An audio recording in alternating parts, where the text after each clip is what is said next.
انفروا خفافا وثقالا وجاهدوا بأموالكم وأنفسكم في سبيل الله ذلكم خير لكم إن كنتم تعلمون۔ تم سبک بار رہو یا گراں بار، یعنی مال و اسباب تھوڑا رکھتے ہو یا بہت، گھروں سے نکل آؤ اور اللہ کے رستے میں مال اور جان سے لڑو، یہی تمہارے حق میں بہتر ہے بشرطے کہ سمجھو۔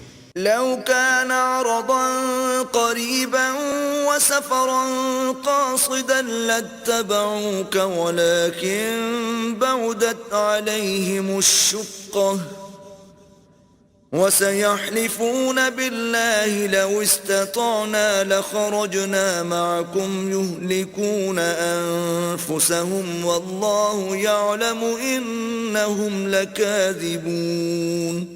اگر مال غنیمت سہل الحصول اور سفر بھی ہلکا ہوتا تو تمہارے ساتھ شوق سے چل دیتے، لیکن مسافت ان کو دور دراز نظر آئی تو عذر کریں گے، اور اللہ کی قسمیں کھائیں گے کہ اگر ہم طاقت رکھتے تو آپ کے ساتھ ضرور نکل پڑتے۔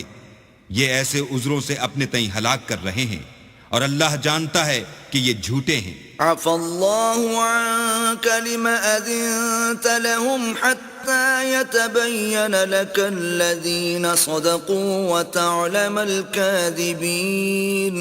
اللہ تمہیں معاف کرے، تم نے پیشتر اس کے کہ تم پر وہ لوگ بھی ظاہر ہو جاتے جو سچے ہیں، اور وہ بھی تمہیں معلوم ہو جاتے جو جھوٹے ہیں۔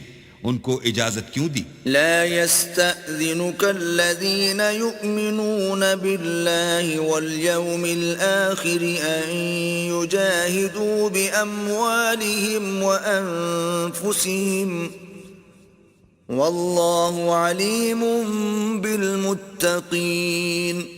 جو لوگ اللہ پر اور روز آخرت پر ایمان رکھتے ہیں وہ تو تم سے اجازت نہیں مانگتے کہ پیچھے رہ جائیں، بلکہ چاہتے ہیں کہ اپنے مال اور جان سے جہاد کریں، اور اللہ پرہیزگاروں سے واقف ہے۔